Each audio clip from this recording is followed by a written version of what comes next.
Vivez les grands moments d'analyse, décryptage de l'actualité brûlante de l'heure, dans le monde et partout au Congo. C'est sur la chaîne BBC Mpoi TV. Toutes les vérités sur fond d'analyse, décryptage, sans langue de bois. Sur BBC Mpoi TV, on passe au peigne fin, l'actualité brûlante de l'heure. Nous sommes fiers d'être Congolais, nous sommes fiers d'être Africains. Construisons ensemble une bonne société pour nous et pour nos enfants. Tous à la fière, Yakozala Congolais, tous à la fière, Yakozala Africain, tous à la na Bomoko, poto tonga mboka, pona biso, na banda na biso. Zambi Abumba Bino, vie Moulaï, ils vont continuer toujours bon, ils vont quand même la motoquer, ils vont la tranquillité, le président Guéchou, tout le monde qui est là, non, nous sommes tous les Congolais. Nous allons la on est là, à travers nos films. Bandeko Joël, s'il te plaît. Alors, moi, c'est l'équipe bien, moi, après, beaucoup de Bandeko Joël, s'il te plaît. Bandeko, toi, sur le tapotage, photo solo là bien. La paix sur vraiment. Merci beaucoup. Oui. Merci. Alors, vraiment. On est ensemble dans le tapotage. À travers nos films, nous avons conseils, à travers nos films, nous comprenons la vie parce que les cinémas, les théâtres, tout comme les cinémas, les théâtres, c'est le reflet de la société, les cinémas, c'est le reflet de l'humanité. À travers les cinémas, toujours, pour détecter les problèmes qui rongent les sociétés, qui rongent l'humanité, et plutôt nous avons exposé en auto solution adéquate, il y a un problème, tout là, ça va tout. Voilà ce que vous faites, voilà les conséquences, voilà les solutions, et puis voilà. Love, ouais, dans la vraie vie, je suis sérieux. Donc voilà un peu ça. Pour les bateaux, le cinéma rend l'homme citoyen du monde. Hein? Le cinéma rend l'homme citoyen du monde, il y a un monde à travers nos films. Au monde américain, tu peux mettre comme un cas, si ça va dire fort dans le monde, à travers les cinémas. Donc, quand on soit américain, moi, à côté de mon beau, au lieu de ma mission, je suis pour, mettre comme bon. Comprends? Nous avons rendé, là, je suis pas bon, la guerre, je suis pas perdra, le Vietnam et consort. Mais au moins, ça me combien ils sont forts. À travers les cinémas, tu as mis un peu ma casse. Donc, voilà. C'est ça. Non, les gens me parlent aussi des dômes. Le cinéma congolais. Allô, Guéchou? Oui, allô?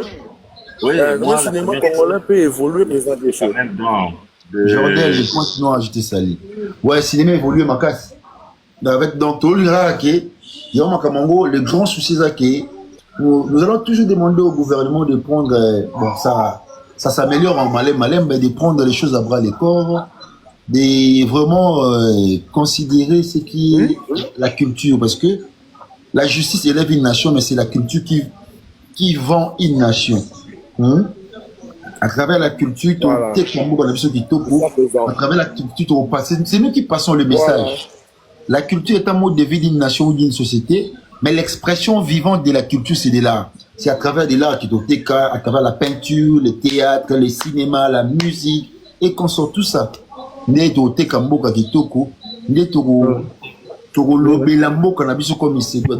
l'expression vivante de la culture, c'est le cinéma. Merci pour le cadeau. Merci à vous. On est vraiment cinéma congolais, tout ça bien, mais ça évolue déjà bien. Parce que depuis la nuit des temps, vous savez, le Congo, quand le Congo, n'inviter richesse, on risque de bien comprendre que le Congo, c'est le paradis. C'est le paradis sur terre. Mais si les jours où le Congo va développer, même les pays limitrophes, c'est comme si c'est le monde qui développe. C'est comme si c'est le monde qui développe. Parce que si on a même historique, on comprend que le Congo, c'est le paradis. C'est pas pour rien, Franck Fanon qui a dit l'Afrique a la forme d'un revolver dont la gâchette se trouve au Congo. Comprends? Au Zaïre. Donc, au Zaïre. Donc, c'est-à-dire que tout le monde devait déclencher ma camou. C'est une gâchette, on a quelque chose pour me mettre tac. Hein?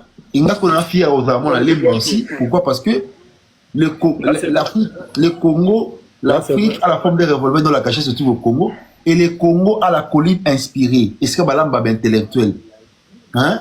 Balamba on a lemba na université de Kinshasa. Maintenant là est intellectuel. Donc ma père à l'époque on a surtout batanga na batanga na lemba. Na lemba. Ma père de l'époque on a surtout dans batanga na université de Kinshasa quoi. Alors Gesho. Oui. Ouais, je voulais intervenir un peu. D'abord, na félicitako pour la simplicité na yo. En même temps, vous êtes déjà star, mais na mona cause simple, mais vous êtes matalanate. Dédé, je peux te dire ceci. Pourquoi vous avez revendiqué le ministère de la Culture mais droit ou parce que ce que vous faites, et surtout nous ici en Europe, j'avais un problème. Problème, on a un souci. Donc, on a corrigé comme ça la mabe, mais jour on a la série na yo, les qui Pierrot na Moukanya. Et toi, mais je te dis que non, mon cher, j'avais tout oublié dans zone joyeux. Le problème, moi, je trouve bien que non. Ministère de la Culture, s'il te plaît. Pourquoi vous favoriser les musiciens, tandis que Bino Boza, très très important parce que Bossala est la vie réelle où elle est dans la société. Et pour vous faire en même temps, conseil. Exactement. Oui, non, en même temps, moi je te dirais ceci. Prochainement, quand vous allez à Lemba, aux amwana Congo, ce mutantuni oza commune le que non commune nga ezaka Congo parce que commune ya Congo pena. Na Congolais. Oui, tu n'appartiens pas à la commune moko parce que comme quoi appartenir biso petit na Paris awa. Ouais. Donc moi je te dis bien que non, ce qui n'a kaka na Monica théâtre na yo avec Pierrot. Donc surtout image na so na moni encore donc mon cher je te dis na rola la té. Donc na banda kolanda ngoti na kendaka ti 4 heures après na muki na té boulot retard. Donc quand même je te félicite que Dieu vous bénisse mais il faut bosser là quand même pour revendiquer na ba droit na bino parce que c'est que vous gagnez là ceux qui bossent ba droit vous gagnez quoi ils ont ba miette parce que ba pépélé bazo gagner na ba image na bino. Biso tout ça ba révolutionnaire. C'est ma droit d'auteur parce que donc ils ont ba image na bino. Comme on a chaîne na bango bazo gagner mais vous ne gagnez pas. Je suis un révolutionnaire comme pas pour vous me voyez là non bah c'est le moko ya muké fan de non bah ça non bah c'est le mot ya muké fan de radio s'il te plaît on dit problème ba musicien ba pesa image mingi lokola ke ba sala koleka parce que bazala trop na ba production libanda. Mais ngana libanda o ngana vandi na sala constant que théâtre est la maramakasi parce que mutu moko ta oyebisa na ndaku na ye na télévision na ba YouTube atala la musique pour le théâtre azate na ebité ceux qui baza awa ya Europe baza aba ko contredire ngama na ebité. Mon frère moi je te trompe pas musique babilo wana photo parler yango photo le et bon on contredit nous-mêmes aussi nous les savons et les musiciens aussi les savent. Les pays le Congo pour eux, quand on va y aller sur la culture, pour eux, la culture, c'est la musique. Or, ce n'est pas que la musique. C'est le théâtre, les cinémas et tout cela. On remarque, on même pas passer un passeport diplomatique, pas passer comme comédien. Pas passer comme musicien. Bien sûr. Attends, je vais te dire une chose. Le problème qui est là, c'est quoi? Toi, on a tout. Bakomi kolinga ba mise pona mabanga ta bazo boaka bango bazo bien que bakomi bien aimé na basi mais au contraire attends abiso mon pays c'est-à-dire le problème c'est quoi attends abiso mon pays c'est-à-dire que et la perception que nous donnons auprès de ces gens-là du gouvernement hein c'est-à-dire que top concevoir makamondeni regarde ni do la sabat batala pour oui connotation ya maboki. C'est comme le roi insulte na Congo. Dans le roi insulte, on a battu Maboki. Donc c'est-à-dire les gens qui s'abattent. Pourquoi? Parce que le vieux André Maboki, il était tellement comique dans ce c'est sûr dans ce qu'on a balaba c'est Maboki. Oh ben na Maboki à ce qui ça va. Moi je vois moi c'est ça moi un marionnette mon ba télévision place pour faire rire les gens. Or c'est un métier noble. Tu peux te solo à Papa Joe, le rire est thérapeutique. Il y a ces gens là qui guérissent. Moi j'ai réussi des témoignages comme ça à Batubele. On a un problème, malade, numéro na yo quand même. Na privé comme un numéro na yo parce que comme appelle un système à nous, il y a tap scène. Donc c'est pas dit que non, je l'ai dit que non comme un numéro na yo quand même. Mais je vais te dire une chose qui est très capitale. Le problème qui est là, c'est quoi? Veillez de revoir la présidence à bas comédien. Le vieux Massoumoula est déjà fatigué. Attends la caba intérêt naï. C'est lui d'abord la première personne au akoki ko bunde la bas comédien. Je vous dis la vérité. Moi, je vous dis une chose. Hein. Laissez-moi bon, on réfléchit ensemble, parce qu'il y a longtemps, même si on a sur l'émission et tout ça. On a une comédien dont je suis, n'a choqué mon thé. N'a carte d'assurance santé. Hein? Wow. Parce que, et puis ça m'a et on a fait ça m'a même ma association qui va comédien dans la et puis ça m'a dit, on dit clique moi je me posais des questions. Oh, mais ça doit être une méritocratie. Hein? Ouais. Tout le monde a question tous ceux-là qui ont reçu des cartes et d'assurance santé sont plus que moi. Bon, le roi paie, allez-y, allez faire des choses. Parce que d'abord, on doit se le dire, nous avons pour nous, le ministère des tutelles, il y a le ministère de la Culture, je dirais, je suis dans la clé, c'est un ministère des missionnaires. Il ne s'occupe pas des artistes, parce que les artistes ne doivent pas évoluer comme des électrons libres. On doit canaliser les artistes. Par exemple, comment au niveau canaliser, parce que ils ne font rien pour nous. Comprendre. Mais c'est la faute de votre représentant aussi. Ouais, c'est-à-dire que d'abord en premier, tu es basé dans l'association, l'association a coûté. Ils ont ONG, consort. Nous devons avoir une fédération, la Fédération nationale du théâtre. Ça existait, mais ça n'a plus de sens parce que c'est mon professeur qui était là, le professeur Nzei. Mais maintenant, il n'y a pas de question. Parce que la Fédération nationale du théâtre, il y a même dans la base de données, il y a un groupe Nyon surtout, il y a un artiste. Déjà, Bisoka Awat, tu sais, on a combien d'artistes dans les pays? Sur le ministère, il y a une carte d'artiste. On peut monter avec $45 tout ça. C'est avec les millions d'artistes que nous avons. Mais non, c'est-à-dire qu'on peut se faire de l'argent. Le problème est Bino Moronano. Le problème c'est quoi? Celui qui a représenté Bino, au moins, qui peut être le ministère, corrompre, assure-moi quelque chose. Parce que tu as la CC. Mon cher ami, attends, laissez-moi terminer. Mon frère, ils ont une correction. Nous avons un problème d'homme et un problème de système. Si tu vois que ce monsieur que vous êtes qui est venu... Votre responsabilité dans Moutoumoko, Moutouana qui est représenté Bino. Parce que vous êtes belé, vous êtes bien tout guécho. Il faut deux bien Moutoumoko qui est représenté Bino. Surtout sur la cité. Tu es responsable, parce que moi je prends mon exemple ici. Télévision pour les comptes des artistes, pour les intérêts des artistes. Parce que je trouve que la chaîne est venue au Congo, mais qui exploite très mal les artistes avec des contrats dérisoires. J'ai porté plainte, vous portez plainte dans ces sacs. Hein? Est-ce qu'on a fait la caméra représentant? Mais il y a des ces comédiens, mais puisque tu as un problème d'homme et un problème de système. Parce que nous connaissons pas même problème de comédien qui ne me comprend pas. On a un marché à ma boucle de télévision. Oh, je revendique les droits parce que lobby ban na biso ba ça copole. Est-ce que tu conseilles ba ça là si seulement si nous-mêmes papa la bon to baliser chemin bien dit. Parce que ton petit c'est une idée nangai yo que ne plaider pour na batu na maboke mais batu wana kaka susu ba komi contre yo zo mo dit on a la responsabilité je dois quand même rectifier une chose la responsabilité pas à salaka art grammatique. La responsabilité est partagée. C'est-à-dire que le gouvernement doit prendre les choses aussi à bras le corps. C'est à profiter de la faiblesse des artistes parce que les artistes vivent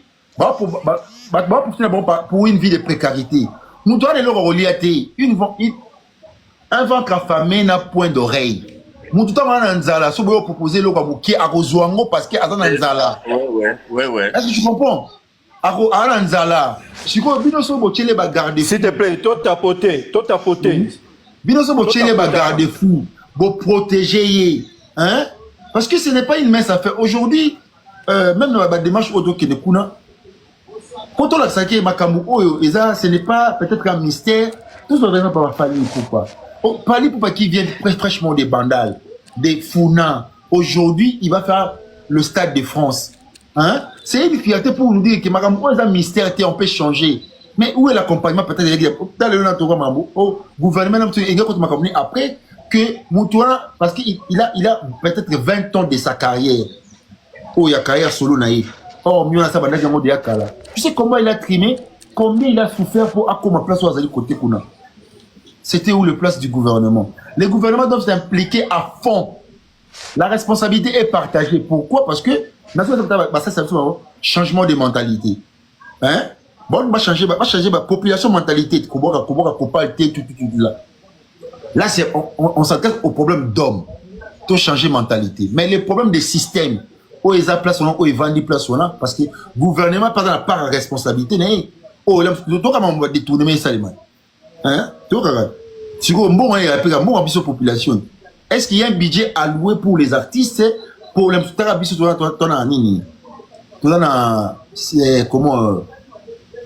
comment on dit, atta cinémoko, industrie cinématographique exatée, cité cinématographique, ce qui n'existait pas, comprendre, dans le pays. Oh, exaté. Hein? Pour recourir place ni, basal moko boye, basal moko, oh, atta biso quand vous voulez sortir votre spectacle, vous devez recourir à Wallonie-Bruxelles, tout encore à l'Institut français. Oh, est-ce que biso mon a une salle appropriée pour financer biso pour tout ça le spectacle? Deux grands, tout le monde va créer le centre culturel de Kinshasa, là où il y a la chose. On essaie de voir parce que hier j'ai échangé avec eux. On a vraiment échangé, c'était vraiment une discussion houleuse quoi. Tout le monde a mon ici que moi je veux ça parce que tout le monde a tout spectacle, moi prof Nabiso. On se bat pour ça. Le grand souci c'est de beaucoup, mais pour faire avancer les cinémas congolais et aussi les théâtres congolais. Voilà. Oui, bien sûr, moi j'aimerais dire ceci. Au moment il y a un adage, je vois bien que non, quand tu me donnes un poisson, je mange. Je n'aurai jamais faim. Le problème qui est là, c'est quoi? Je peux te rappeler. À l'époque, maman Bengsaki ba comédien. Au lieu de comédien, il va revendiquer droit na bango. Bango vous comprenez?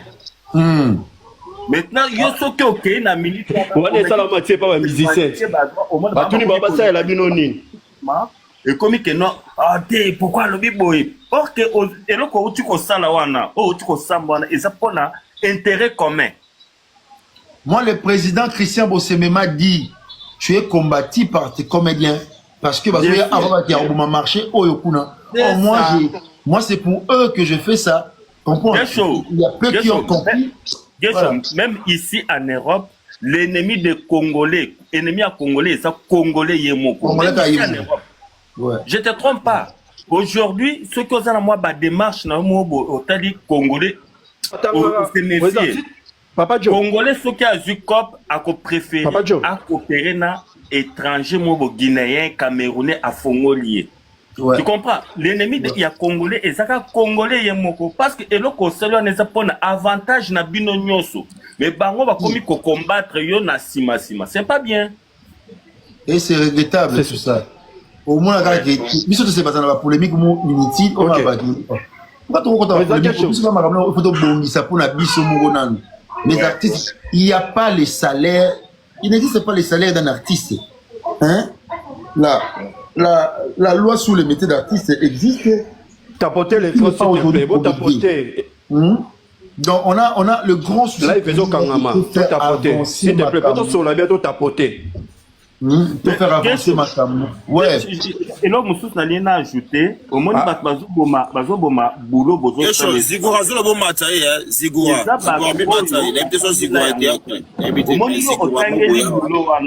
au Césarfie na classe au tangi yango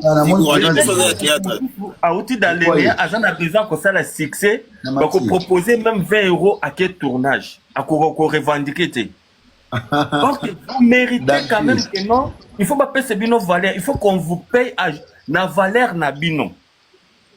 Ouais, tout à fait, mais bien sûr. Donc moi je me rappelle donc que non. Dans ce mouvement qui tire automatique présence du gouvernement. Regardez, posons moi question moi Yamouké. Pardon de vous. Oui. C'était.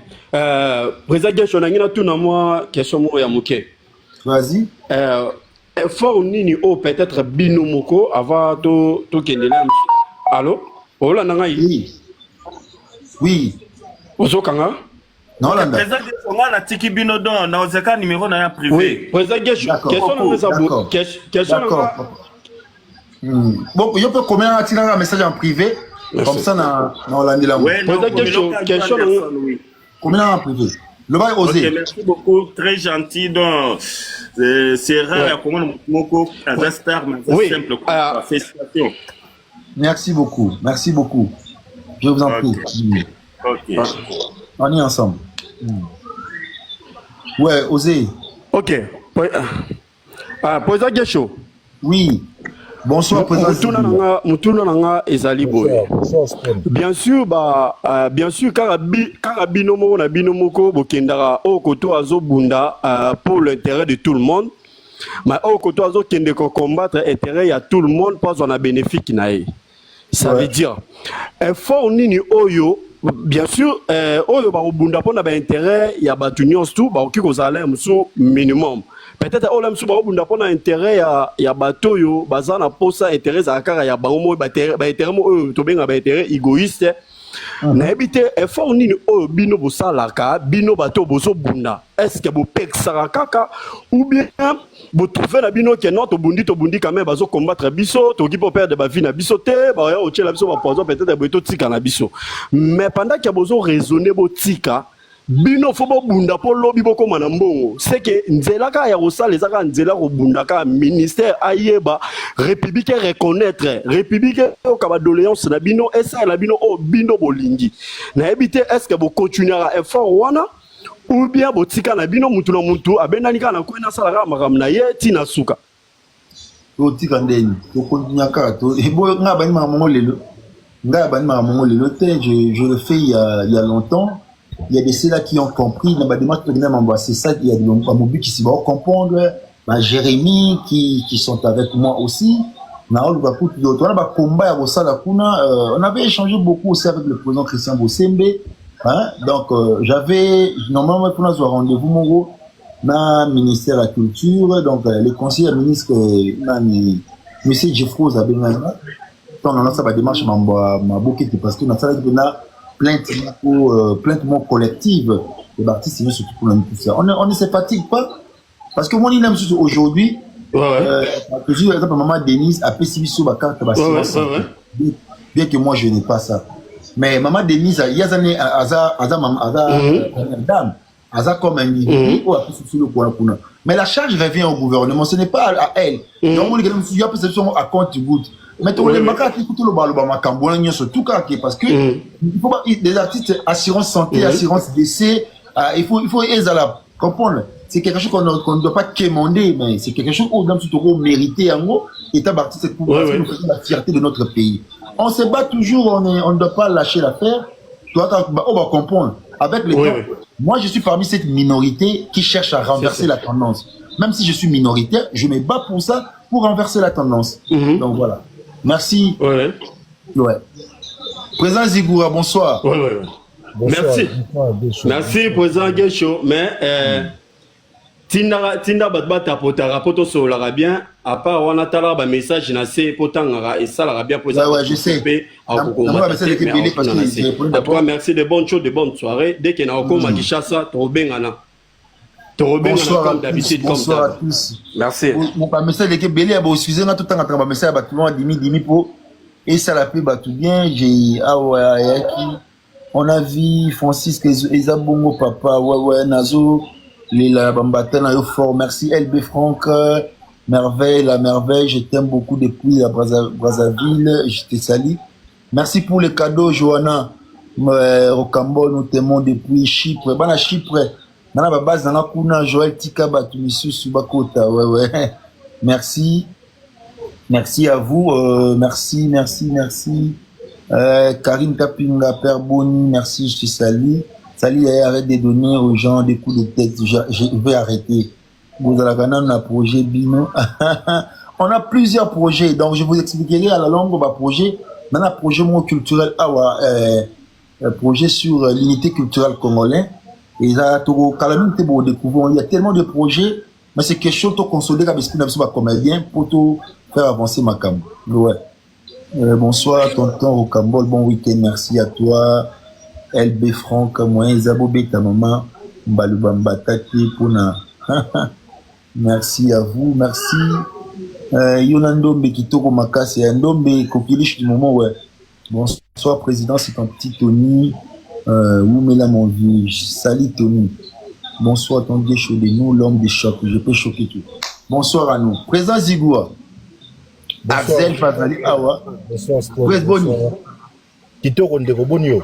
Ouais, ça va, président. En fait, nalandi sujet na yo na banda olanda yo na yaku na voiture na télé pena na nzela na télé à part en fait pour na moi sujet on est tellement sensible. Ouais, c'est ma dossier na yo makambo za ebele il y a beaucoup de choses autres que réfléchir ensemble en tant que baïma. Oui. Association zali groupe de gens au basali association. Donc c'est-à-dire fait de commission association. Le comme point moko final il y a artiste nyonso c'est que le commission association yonanga to sa association tu veux légaliser cette association wana et officiel to conseiller on peut subvention à l'état va soutenir l'association. Mais moi je vais dire anecdote moi na vivre on a 2020 na yaka Kinshasa ezaki matanga ya Dadi Bikambala. Ouais. Maman Oliva yambara biso na Kingakati. Je me rappelle à l'époque, Tozalaki Ngai ici et tout là, je crois, à Pau Firenze, mettre à Pinga dans l'Ipati, la Belgique. Maman Olive Abdoulaki, chacun de nous, question moko, qu'est-ce que vous pensez pour l'avenir et à théâtre? J'étais la seule personne, au bois à ma fierté, dans le bain de Maman Olive, au moins l'industrie à cinéma, ils ont un mot belé. Mais toujours ça l'attention en été pourquoi parce que l'État a pas de comédien dans la période électorale. Tout à fait. Alors ce qui l'État investir à 100%, on appelle ça qui exemple à Nigeria. Maman moni met toza awa, ada jangu ba mon frère moi autour le bango. Si tu me donnes un poisson, je mangerai demain. Je mangerai. Si tu m'apprends à pêcher, je n'aurai jamais plus faim. Ouais. Maman moni ba terrain ouais mini les ali awa. Oh lobi nanga ke no za ba terrain na yo. Ce qui vous tourne centre moko ya monene o to banda ko tourner ba film ba tcheba matériel approprié pour bien de tout le monde. Ouais. Na projet na yo, ba étudier projet na yo. Na si tu wana ezana casting to na ba kombo ya ba artiste nyonso o baza agréé na kacha neka ezana Hollywood. Tout à fait. Ba artiste nyonso baza na kacha Hollywood. C'est-à-dire réalisateur, na producteur, bon ça la choix ya ba artiste au bazar bango besoin pour un film quelconque bango ça la choix est gesho il y a par exemple artiste ou acteur principal dans film tu en as besoin il y a un tel basali casting car na kati ya maison wana et le chali production l'état dans 50% et l'artiste na producteur ba na droit à 50% l'état za pour nani pour na ko censurer ba pirate kokanga bateau baoteka ba pirate. Tout à fait. Pour protéger l'artiste sur tous les plans. Pas n'importe quel artiste. Artiste comme des soit dans le projet film à tourner mais tellement en mamba sabam. Na période où ils ont tourné sabam ils ont rémunéré. Mais ils ont fait ça dans le moment où ils ont tourné. Maman Olivier Sanga Bormoni ngai makambo lobi nanga siko soka opesi mu Congo ba ko sanga zigura lo ngakuna. Ya ko bona. Ba c'est la bongo. Wana phrase de la mère m'tabeta on a mis sur ba comédien nyonso. Qu'est-ce que je vais dire? Avant les locaux dans mon échanger ba artiste ba mo ya poto ba ozonga. Ba tu ba reprochera ba tu pourquoi ba artiste msu ba tikala na poto. Artiste a tikala na poto parce que liberté à voyage na Congo ezate. Ezate. Présage Zigoua. Oh, Ngai Narata. J'ai été nominé dans Rocambole. À l'époque, c'était en 2017. J'ai été nominé dans App Award. Tu sais que je devais aller voir la Péchang. Pas plus de visa. Et ça m'a choqué. Un pays comme le nôtre, nous devons représenter Yango, et puis il y a l'idée qui m'a pour représenter puis Mozonga, pas plus de visa. Donc, vous voyez, je pense que quoi, dans les États-Unis, l'intervenant Biono Zegura, au moment l'État aide l'État envers l'artiste de la ranine. Il y a des l'État, c'est la Bino Baba maison, il y a Hollywood, il y a production, non. Ning c'est la ranine, attends en États-Unis, surtout en États-Unis, c'est la ranine. Batambon, il y a pays, ou bien Batambon, il y a pays. Asali, studio, il y a Mounen, pour les artistes. L'État, c'est quoi, en compte, on a 4 ndengeni. Tant que ça, la production, pour la piraterie, l'État passe à la contrôle, il y a un pirater binoté parce que vous foutez la taxe dans l'État. Tout, l'entreprise, il y a Hollywoodienne, il y a Sali, vous foutez la taxe dans l'État. L'État, si vous avez des gens sur le terrain, dans la production, qui est piratage, éco-taraté dans le marché, dans le marché, en contrôlant le droit d'auteur dans le on a demandé peut-être un visa dans l'ambassade. On a peut-être aller sous l'État. L'État a son acte kunate. Les artistes, je vais expliquer. On a un visa. L'État a oui. Général, na choqué on est le bagage sur le bara. Na choqué mouké. Na choqué on est sur le bara. Choqué mouké. Mais absolument moins important. Quand on a un sur l'élo. Yeba ke Hollywood oyo monaka na États-Unis ezali machine ya propagande ya Amérique. Oh, c'est ça. Hollywood wana l'État américain mutu asala yango. Mais asali appel na bailleur de fonds baye pour investir na eloko wana. Omoni lelo tomba lo baka rêve américain et banana Hollywood oyo talaka wana. Indien ba conquérir ça bango na Bollywood ba indien wana ezali financé na l'État indien. L'État na biso politique culturelle tozana ngote. Balobité l'État kabila biso mbongo. Non, fonds de promotion culturelle na Congo.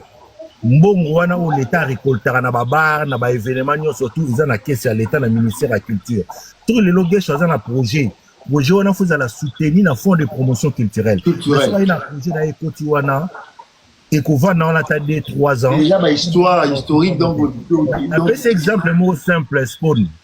Ba pesa rabiso période de Kabila 2 millions pour soutenir la culture congolaise. Pour na ba musicien mbongo wana ezaki ya bango. Ya bango.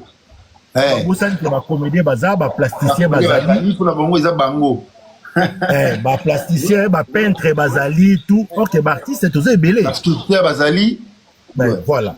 Donc pour la musique de 2 millions pour soutenir ba musicien. Yango binsaka ba désordre belé biso tozaki inscrit. Ngana zo ba likambu ya association ba comédien. Tout le monde a droit à ça l'association. Mais association il faut ça ça fait battre Maloba. Président. Ça va. Oui. Donc en tout cas président Zigua, merci pour l'intervention. Non, merci pour nous clarifier pour le olo. Bande onangai makam oto betali solo awa, ce n'est pas au hasard. Tolito interpeller kana ba kondi ba comprendre qui parce que moni ba tout temps ba kondi ba benga biso, les gens cherchent à aller pour les intérêts égocentriques, à qui on doit flatter ba kondi pour les sous pour faire chier toute une communauté. Comprendre? Et à la portion bâtiment bekuna et la partie c'est sous abimi awa atana mtima kingasa ni kuna na fin fond mais il fait bien son art. Mazo bateki na kobandila wapi na kosukila wapi. Pas de soutien, tout ça au moins la talent au comité même essayer tout fait. Mais nous voulons aujourd'hui interpeller le gouvernement à canaliser Bisso. Aujourd'hui, les Nigériens qui regardaient vers nous, le Congo ici, à l'époque pour les cinémas, aujourd'hui, ils ont Nollywood. Vous comprenez? Parce que ils ont soutenu le gouvernement et puis il y a des fonds dans Bango, point dans Makamon aujourd'hui. Et comment kende. Les grands soucis pour nous, c'est ça. Comprenez? Mais tu n'as pas ngoté, tu n'as pas Chana pour la Makamon, pour kende de Bosso. Voilà. Bonjour, président. Bonjour, président. Azel. Oui, bonjour, président. Bonjour. Moi,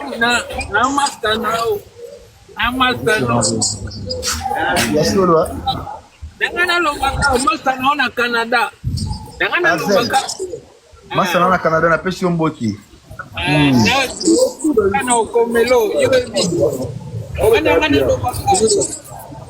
Nadine a bien Loba Arzel.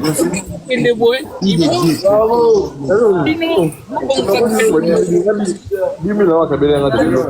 Allô? Arzel est craché. Et caché. Madja, on approche de ça. Et craché, Loba. Loba peut te passer à Igma Loba, voilà. L'enfant pleure aussi. Ouais.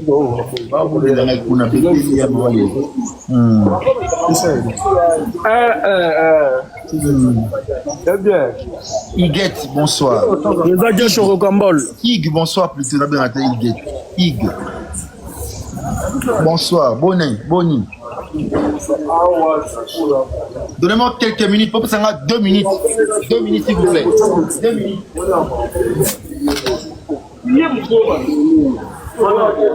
Igakei, parrain d'Aristote, Hermalelo, Ngesho Prospone, Ambeva Prez, je te salue. Salut mon vieux, Naza Petit Nayo, Général et Tokodado. Salut vie, Naza Petit. Ah, je te salue Juno Star. Nalelo Fort Cambol, Miché Play. Ouais, Juno Star, je te salue. Ambeva. Demeure officielle, Leki Nanga Moko, Ya Palais. Yandaku. Salut mon préféré, monsieur Descho, que j'ai été béni. Miranda, merci à toi. Bébé Gou, les capalés. Mon président Descho. Si tu as comment est fort. Je suis une grande destinée. Salut Descho depuis Belgique. Salut la Belgique, Mbote. Je joue la douce. Comment allez-vous, président? J'aime beaucoup ta façon de jouer. Bon week-end à tous. Dodo SB. Oui, bonjour. Bonjour. Bonjour, président Guécho. Bonjour, Dodo. Na bebe kana peso bambote bele na sepela no makasi na bisao. Na lela binope makasi. Na sepela kana yo na mère de mère. Na mère de mère. Azali epeli su makasi. Donc les dents. Maman Pierre. Nebo pour na moi. Oui. Opona vraiment. Belle taille. Danger. Merci beaucoup pour les compliments quoi. Dans la Cepelano vraiment ma casse surtout na musala. Merci beaucoup ça va bien. Na drogué chaud donc Dio na bino. Et bon maka vraiment. Na tonton Loulou hein. Dans un caillou. Dio ma paix. Bébé Dio ane bon maka. Tala iloko beti bams. Danger en tout cas. Oui. Na Beckham bête de la scène donc c'était bien, c'était du tout pour faire. Bino ba maître et puis maîtresse. Et puis maîtresse. Ah, comment ma bekuna non ok ndi boaki no kindi. Il a moyibi. Ah oui, elle a bien capable de bakena sepela non vraiment ma caisse. Bon continuer vraiment ma bon boulot. Ça me va merci beaucoup merci. Papa. Merci. Bonsoir, merci. Bonsoir Mélanie Moutinga, bonsoir Oui, bonsoir. Bonnie, Kimie. Hey, t'as Guécho la bise. Famille Bota toujours. Je vous salue. Merci beaucoup, papa. Il y a personne qui a un beau télé. Dans ce piano fois, on va être très au jour à Kitoko. Il y a personne qui a un beau télé. Ça me va droit au cœur, Waouh. Non, c'est vraiment parce qu'on va être live, c'est peine. Ok, merci beaucoup, Mélanie. Merci. Bon, on a pas son beauté, tantôt Guécho. En tout cas, papa, tous ensemble. Bon, on a se faire ma casse, c'est la personne beauté, pardon. C'est faire ma casse, ok. Bonsoir, papa. Ah, nalela opo chumona mona osalaka nini mo bete ba mbatala mitu de papa.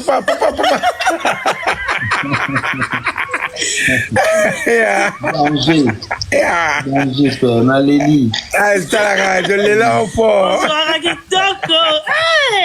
Merci beaucoup, merci beaucoup, merci beaucoup. Ok, merci. Dans les lignes, Succès c'est un film. Bébé Gou. Tonton Cambol. Lolo pesa pe papa nani mobile na ngali ko pesa pe papa mbote. Ouais. MB Nasipe, bonsoir. Johanna, bonsoir. Bonsoir Ananas. Sarah, je te salue. Queen Koshokenga, pardon. Boni frère.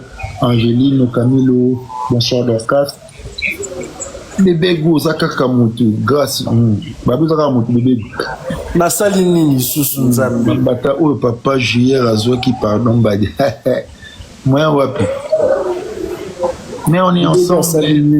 Ouais. La ligne a choqué. Bonsoir wonderful, wonderful. Go choqué ka poto waka pona to me ça pika na choc tam. C'est ça pour plus bon. Ouais. Nous ensemble donc voilà le peuple na chaibu pour le peuple na bina ngati ende pour le na phase na dit très concentré parler c'est comme ba 23h na continent ba notanga ba texte na mwati na la parce que le c'est dit c'est encore le repos. Ig.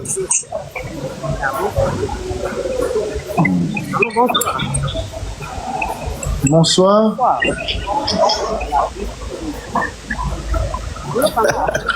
Gasela Izuba. Allô, bonsoir.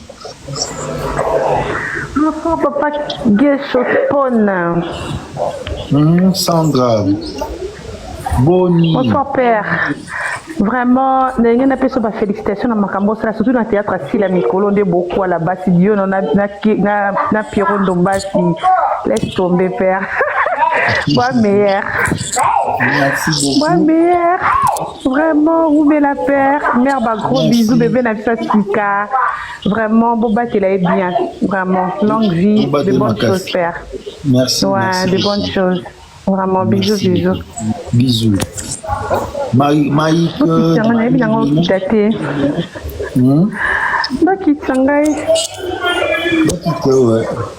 Oui, s'il te plaît, papa. Bon,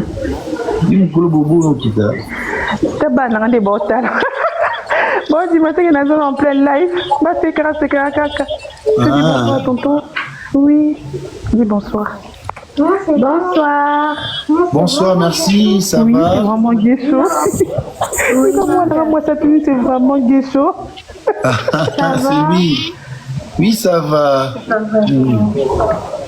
Oui, c'est lui. Bon, mon père, non, vous avez vu comment descendre, hein? On a matin, on a eu parce qu'on quitte. Maman, moi aussi, je dis bonsoir. Si tu veux dire bonsoir. Vas-y, bonsoir. Bonsoir. Ouais. Le Cambol a commis ma casse na ba live ma bête. Moi ma bête. Pourquoi ma casse na ba live ma bête?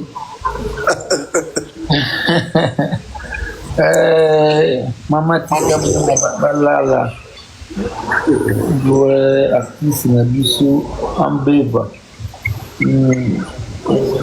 Voyelle, merci. Ouais, c'est Guécho en personne. Nametika le live.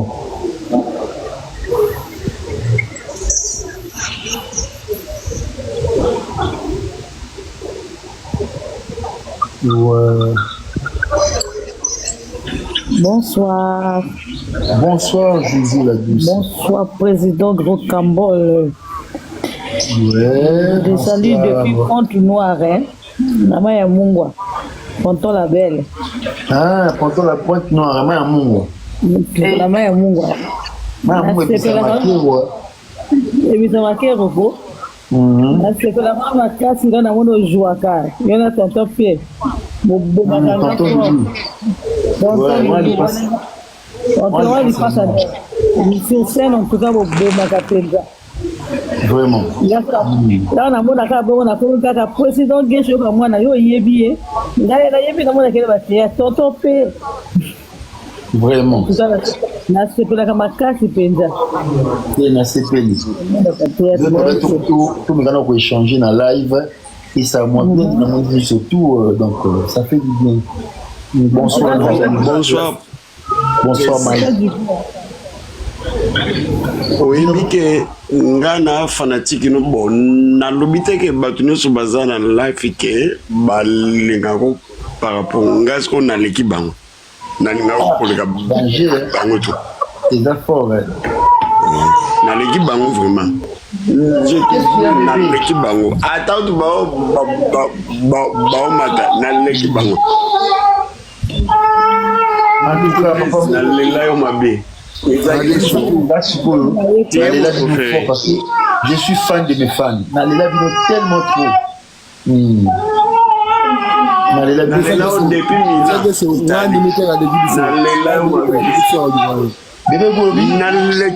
je te jure, toko bano swana banato ti pokwa.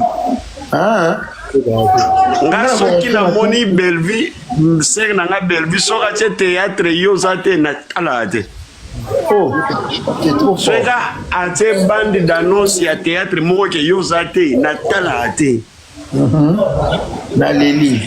Vous comprenez? Pour vraiment au moins fidélité que na soki Bellevue TV ate bande d'annonce à théâtre yo zate na tala ngote. Oh, moi c'est na ndako alba. Naomi yongo bois d'accord avec. Oh, le papa, sinon doit la micro nga eyo kana te. Aux anti-stress na nga vie. Danger na leli. Aux anti-stress na nga banda le tilobi. Na leli, na leli. Sixo ma bête. Mais mais bambatande dosé. Alors, à partir de la semaine prochaine, on va dire que on va être sur Mbata milité. On va être à la neuf Mbata, on va être à 8, 7, et ça va moins bien. Et surtout, Mbata papa Jier a joué qui na théâtre, on a Marc Kano a zombé Mbata, yo zombé ta page Mbata presse, atayo mo page la grand frère na yo, a ça la yo. Non, on peut la comprendre en matin. Président, on dit que Bambata ne fout un Freddy.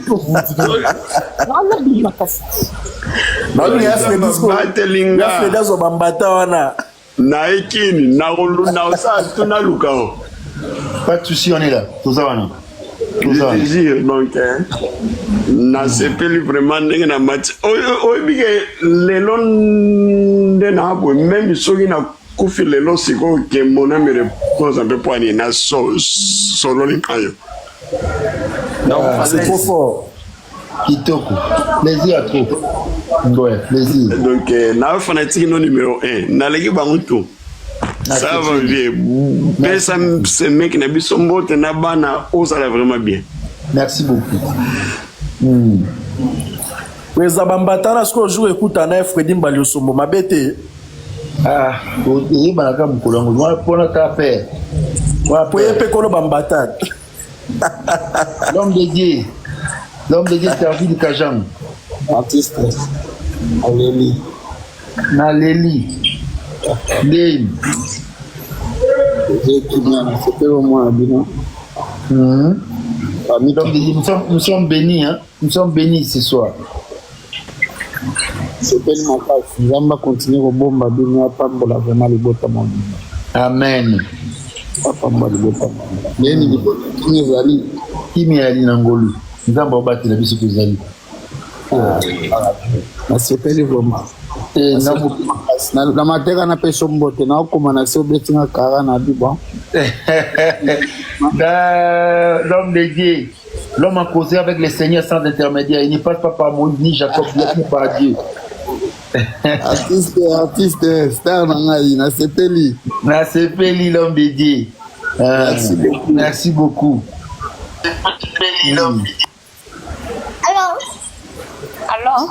Allô, Ariana. Allô. Oui, allô. Bonsoir. Bonsoir. Alors. Bonsoir, papa Boni. Gamba battre la biso ça va. Na sepeni koyo ko pizza. So na monyo ndingo se pesa ngese ngomona comprena tena ba théâtre. Oh. Na sepela kana ofo. Merci beaucoup. Bozalaka mi balé kaka. Bozalaka mi balé na piondo mba so na Monica batie bino mi balé atala ndaya ko leka fona tsaka théâtre na somba ka théâtre na bino. En tout cas. Nalela bino fort. Bomanga penza. Na sepeli makasi en tout cas plaisir déjà trop. C'est la famille déjà quoi donc. Ndo masiba mbote loba nalela bino fort kono yakin. En tout cas nana ye babanda na bino. C'est comment? Bambote commis déjà.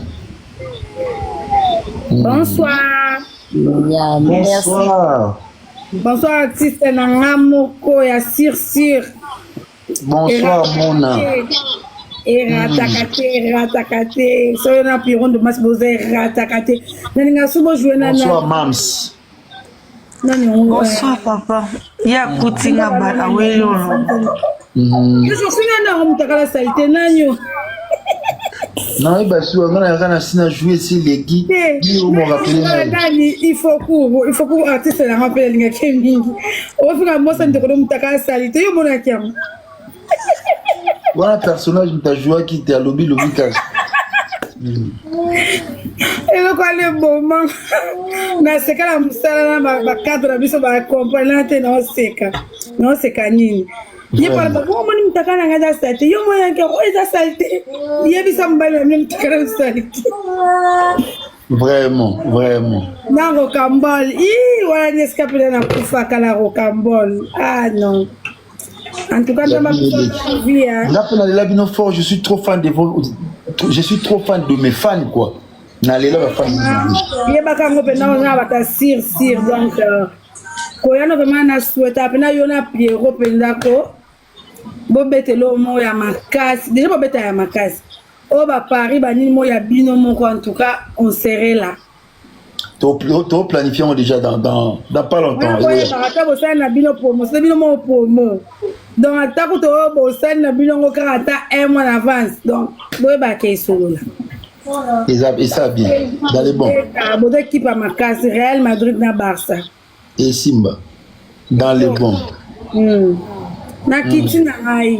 na sepeli mona Mams à toi le tour tonton Gesho bonsoir Mams na komelaki yo tango ba jour osalaki live ba projet na baki na kata ba projet wana soki okoki kosala remix ya Rocambole mais na version na tonton Loulou. Ok.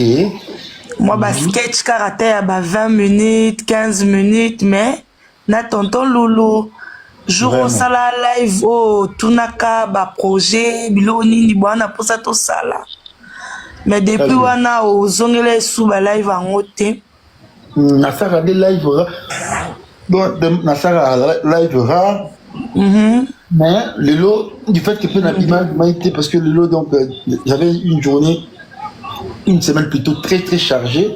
Je me dis aujourd'hui na se reposer na la lit tellement trop et quand je suis levé bon je dois passer quand même le temps avec oui les abonnés mes fans to votaki yango tozaki pe belé tobi oko bandelango pa ezaluka bagag mais ce qu'on a version na yo na tonton Loulou moi escroquerie na wana so koti susu ya tonton Loulou nande na totala susu na destin brisé et pas même si là donc babilo on ka ya ndenge wana pe ndenge ezaka na Rocambole donc dio de fait wana pe na moto et ça otie kuna na chaîne parce que na mono des chaînes pe eza approvisionné te chaîne non et so bo surveillaka bat bazo kita et tout si il y a avec l'équipe on a réfléchi sur ça. Oui. Non, si ça projet à Fantasmagorie, avec le problème sérieux avec la technique. Il y a aussi une pièce qui est déjà là, où ils allaient foutre à saison 2. Donc, ce que je dis ici en gros, Troisièmement, Eza qui n'a attaqué Bachaba projet.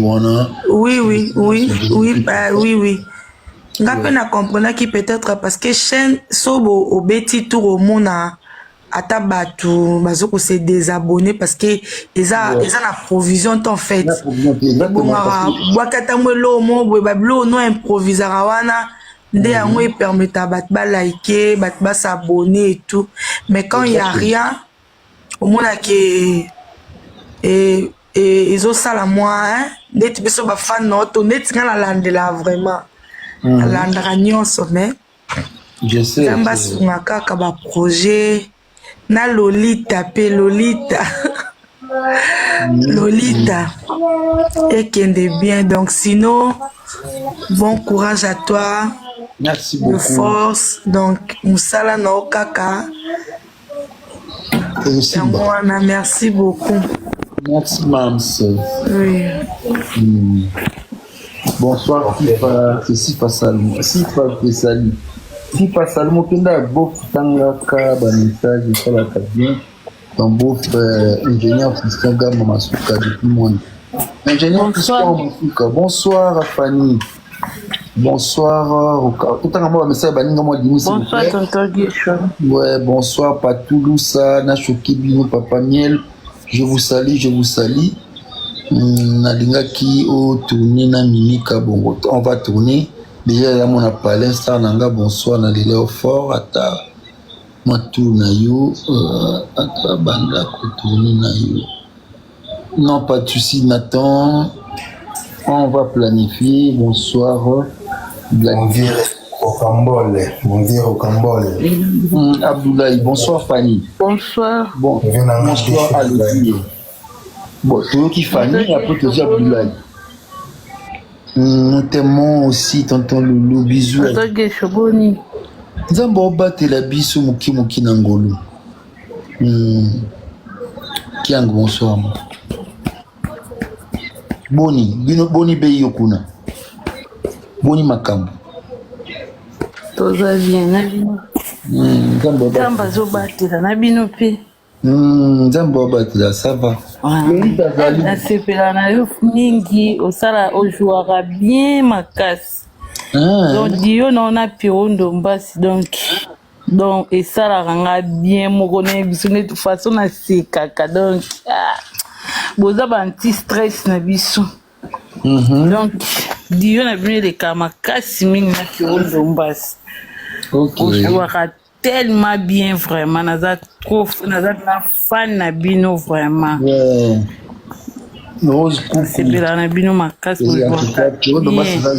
bino mibale fo bosala pene loko moko ekanga lisupe na monde ekanga vraiment. Bientôt là vous découvrir un grand projet Dr Love avec Pierrot Ndombasi. En tout cas c'est dit jamais vu. Il n'y a rien de neuf sous le soleil. Mettons bon monde est bima. En tout cas bon. J'ai coucou mon tomo bien la pêche sur Pembo. Ça va bientôt. S'abonner, tout partager. Wana en tout cas ta bota la ngobino ba bon même sur makasi boye. Les bella ouais beaucoup. Donc voilà le va prendre les invitation vraiment makasi. Merci beaucoup Fanny.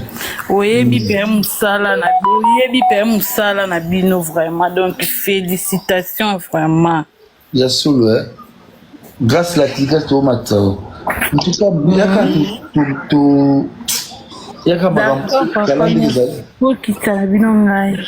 merci beaucoup. Abdoulaye. Ouais, mon vieux Rocambole, Gesho Ingangi. C'est la lemba. Avec tout, il va sauter, mais petit noyer, banda batera, ba mefe, ba GD, donc petit frère à Fabien Chilemi. Oh, ouais, il y a Palais. Donc, ancien joueur, Yodasob, donc Yoyebi. Donc, il y a déjà Bakalamba, il y a Bamiki, mais à mon niveau, il y a Siko, Nenye, na Tika, il y a Rocambole, il y a toujours au top.